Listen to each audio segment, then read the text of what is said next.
Welcome to the Forge Your Future podcast, brought to you by East Central Educational Service Center, located in Newcastle, Indiana. We proudly provide service support and collaboration to 14 counties and 39 member districts.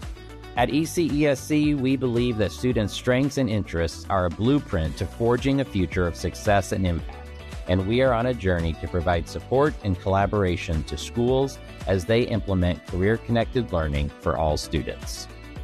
As part of this mission, we are here today to celebrate the amazing educators who help the students of East Central Indiana dream big dreams and achieve more than they thought possible.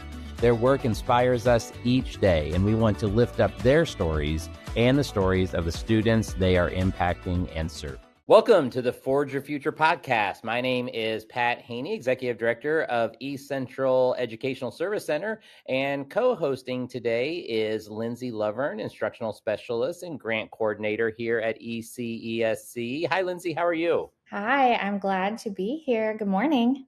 Well, today we are honored to be joined by Sarah Lynch, Superintendent of South Henry School Corporation. South Henry is a highly engaged member district of ECESC and does great things for students every day. Good morning, Sarah, and welcome to the podcast. Good morning. Thank you for having me this morning. I'm excited to share a little bit about South Henry. Yeah, we are so excited to get this conversation rolling this morning. And so to start off with, if you could just give us a little bit of background information about South Henry. A lot of listeners probably know who you are, but some may not. So just give us the details as where you're located. Tell us about your students. What's your district all about? Absolutely. So we're a small rural district in southeastern Henry County. We have about 800 students, give or take, K through 12. We actually, in 1963, were consolidated the schools of Dudley, Franklin, and Spiceland townships, and that's where Tri-High and Tri-Elementary came from, was that consolidation of the three different townships. In addition to our K through 12 program, we do have BKP, or Bev's Kindergarten Prep, within our buildings, which has been a great resource, not only for staff, but also the local community. We absolutely have this small, it's that small rural district, but it's very much community knit feeling of family and just closeness throughout the building and just throughout the community. We do have a large number of our students, about a third, that attend from outside the district.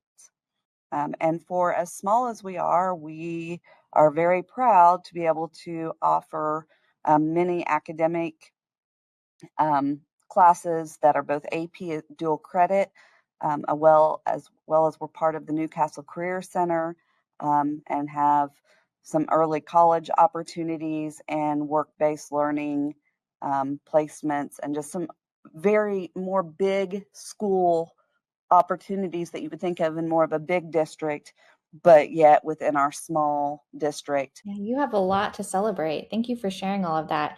I especially appreciate you sharing where Tri-High came from, because I didn't know that. I always love when I learn little nuggets like that. So thank you.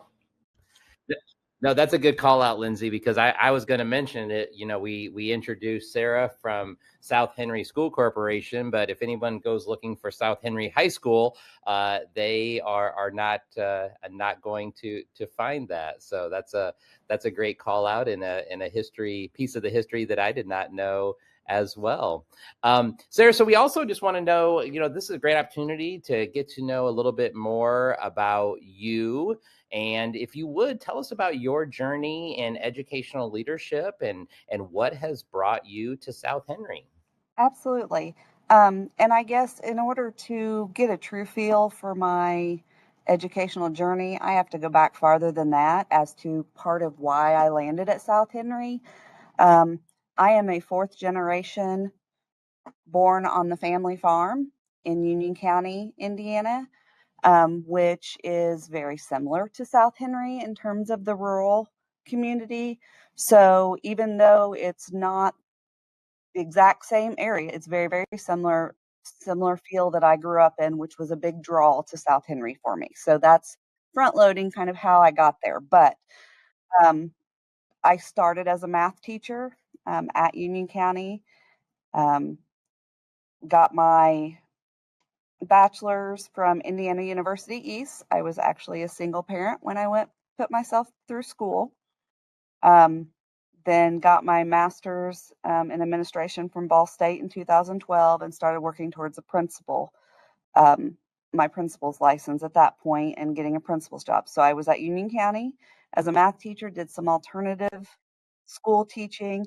Then I went to Richmond Community Schools because it was an opportunity to build that resume and get some experiences that, unfortunately, I just wasn't going to be able to get at a small school, and was able to, be an interventionist, an instructional coach, did some summer assistant principal behavioral interventionist type work during the summer, was an educational diagnostician, which is where I got a big part of my special ed training and background, and then became principal at Community Youth Services, which is Richmond's alternative school.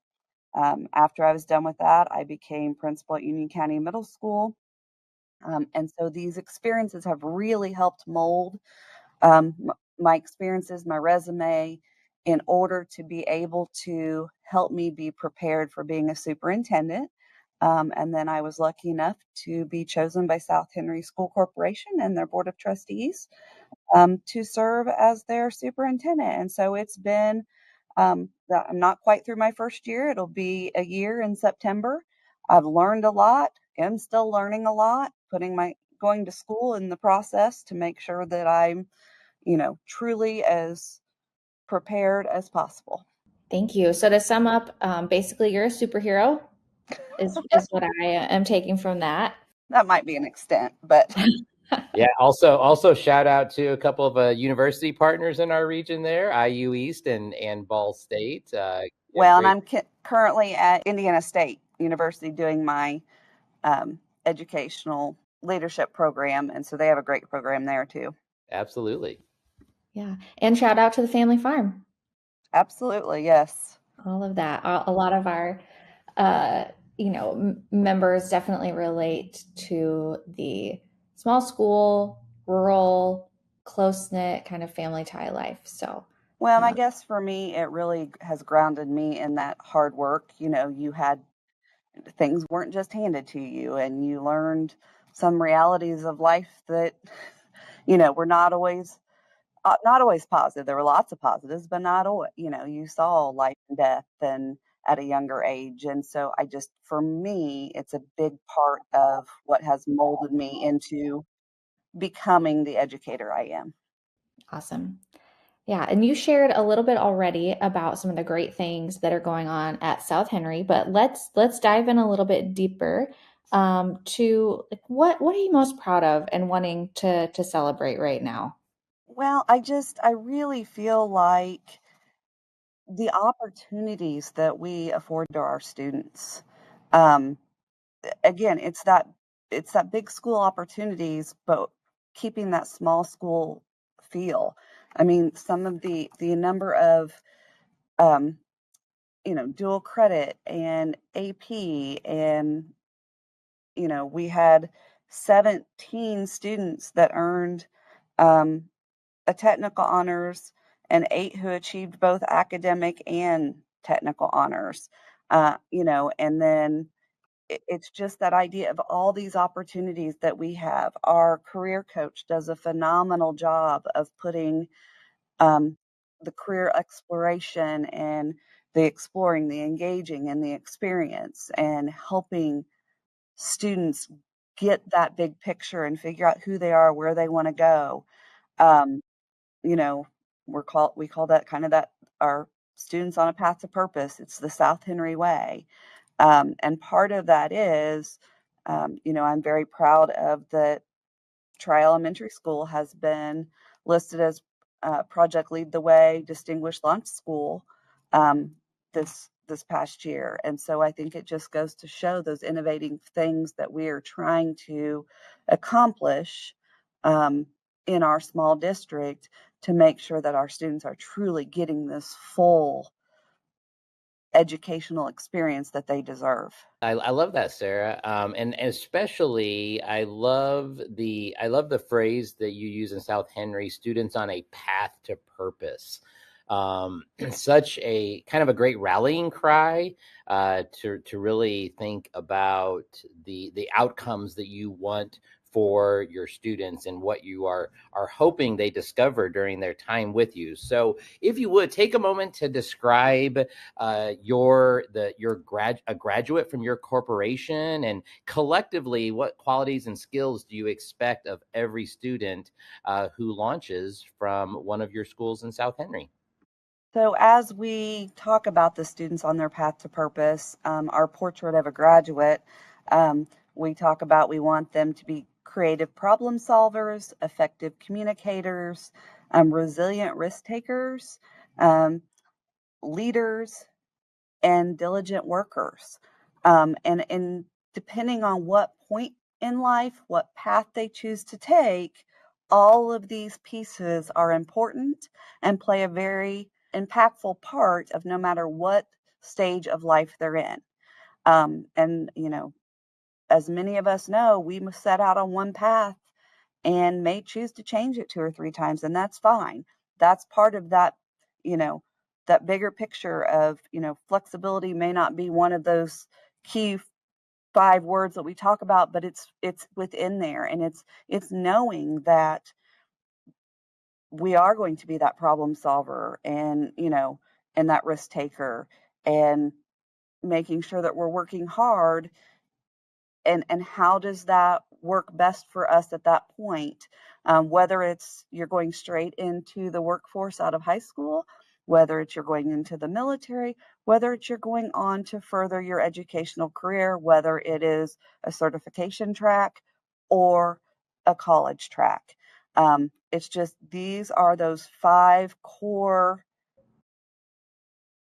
kind of target words, as you would want to call them, that really, really define kind of our image of what we want, our portrait of a graduate, what we feel like at South Henry is important for our students to be successful. And I think you all really embody that. I know I'm working on getting Natalie, the career coach, on the podcast as well. Because like you said, she does a great job providing those on ramps and off ramps for students. Absolutely. Yes, path to purpose, which means being intentional. And it also means, like you said, exactly, having some flexibility to pivot when that needs to happen. So thank you for calling that out, because that's a real part of that, kind of complicated work that is so important. Yeah.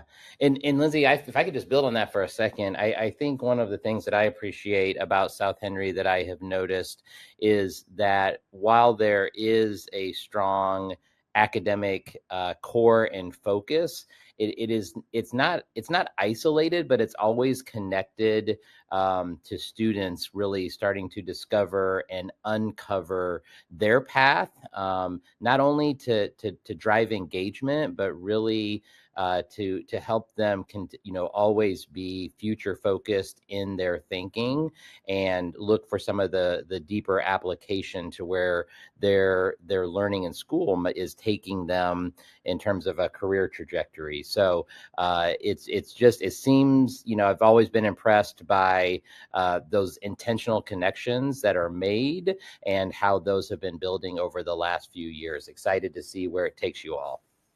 Well, and I would like to share a little personal connection with this also in my own personal life. I have 2 grown boys.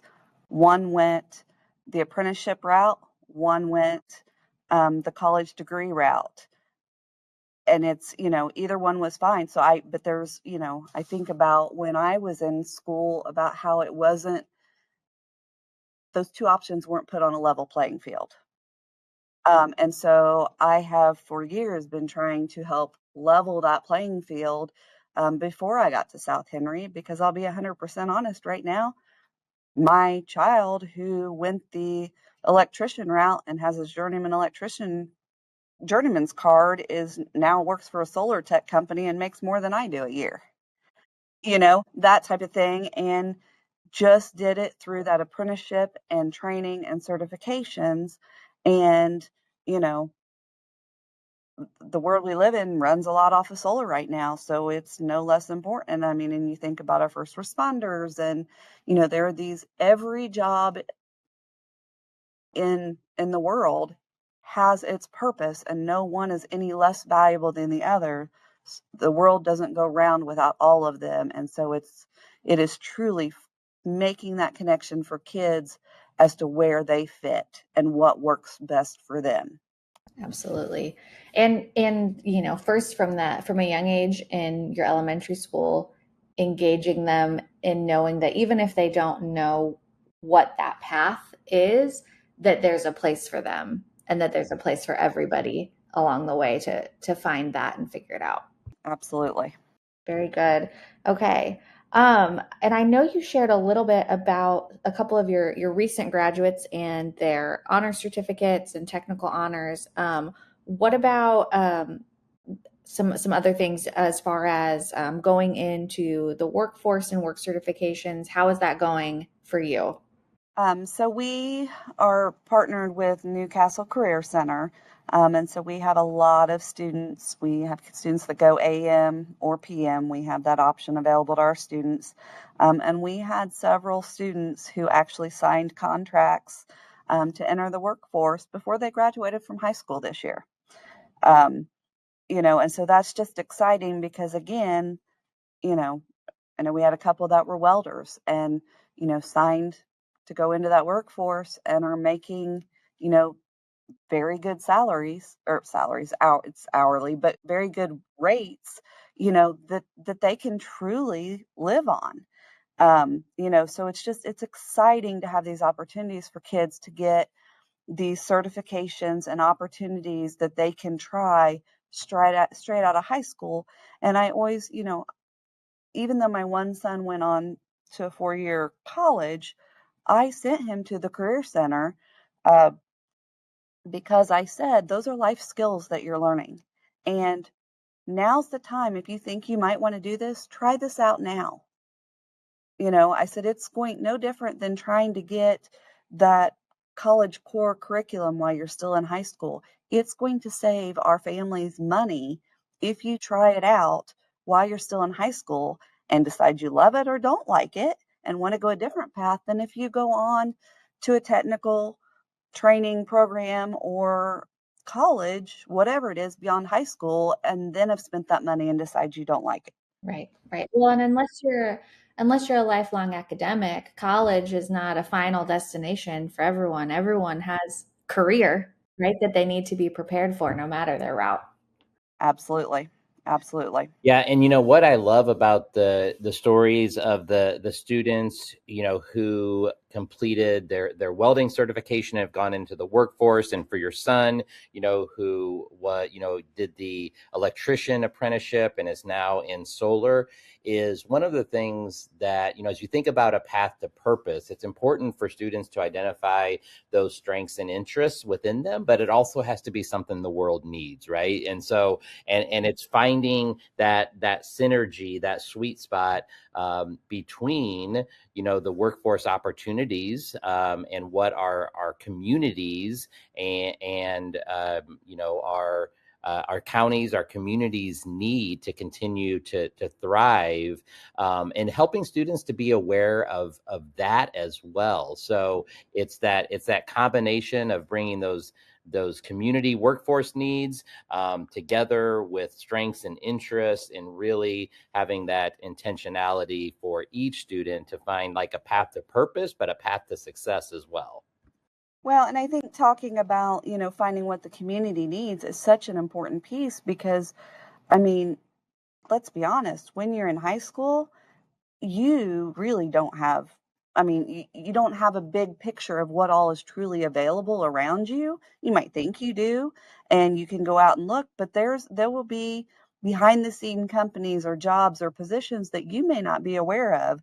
And so, you know, at South Henry, we feel like that's part of our job, is to make sure that students are aware of these opportunities, whether it's with, staying within our community or for those that want to branch out. But what are all of these possible opportunities available. And yes, what is the direct need right now? Yep. Love it. Love it. Absolutely.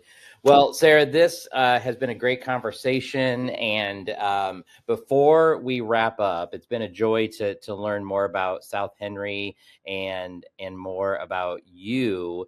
But we have a bit of a tradition on our podcast, is that we end the podcast with a recommendation. So what are you recommending right now? Something you'd be excited to share with others. It could be anything from a book or a blog, a show, a new habit, an ed tech tool, personal or professional. What do you want to tell your friends about? Well, I think as we're in the technology world that we live in right now, and with AI becoming bigger and more to the forefront of the world and education especially, that I always want to kind of push out there, don't be afraid to try it, because whether you realize it or not, every time you do a Google search, or if you've got a smartphone, guess what? That's AI that's there. It doesn't, in terms of education, you hear about where people are worried about our kids going to use it to cheat. Well, we have to do better and teach them how to use it appropriately. And maybe that means that how we're teaching and instructing and things we're doing, maybe things have to change, but we can't be afraid of it. And life would be boring if there was never change. But give it a chance. It's not going to replace teachers. It's not going to replace humans. It can't. But how can we use it as a tool to make things better, more engaging, more exciting, time management, however it might fit into one's life or world? That would kind of be my shout out to people. Give it a chance, look into it. I'm not saying you have to like it and have to use it, but, take that chance for a little bit. That's what I would challenge everybody. Yeah, that is a great encouragement. Do you have a favorite AI go-to tool? Honestly, I use Gemini just because we are a Google school and use Google. And so it's embedded in there. And I use it more of, in terms of time, like I've got it, like if I'm typing up an email or something and I'm working on 2 or 3 different things and I'm like, this is what I want to say, but just double check it and make sure that, this might, am I mixing past and present tense and, that type of thing, just helping fine tune things, especially when I'm in a time crunch. Absolutely. Well, I feel reassured that I'm following your advice, because I just started using Gemini as a new tool this past week or so, and it's just so interesting to dive into different tools and see what they have to offer and how they can help you.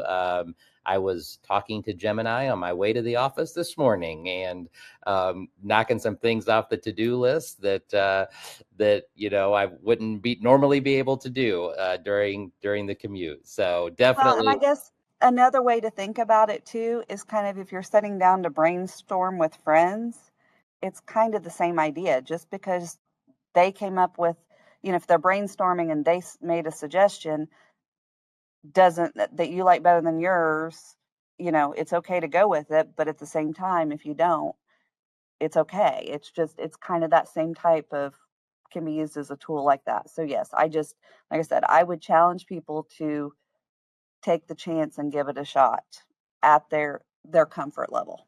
Yep. Wonderful. Well, again, Sarah, we thank you and your entire team at South Henry for not only being a part of our service center, but being a team that really adds value and really helps build that sense of community that we strive to have here at East Central Educational Service Center. So thank you for all that you do. I know as we're recording this, we're coming upon a new school year. So we want to thank you for being with us, and we want to wish you and your team an absolutely wonderful school year ahead. Thank you. Appreciate it. Thank you for listening to the Forge Your Future podcast. We hope that this glimpse into the bright future of East Central Indiana inspires you and brings you hope. We have the privilege to work with these future makers every day and want to share their stories throughout Indiana and beyond. If you enjoyed today's podcast, please share it with your circle and let's keep the conversation going. You can connect with us on LinkedIn, Facebook, X, and on our website. Until next time, remember that your strengths and interests are a blueprint to your future of success and impact.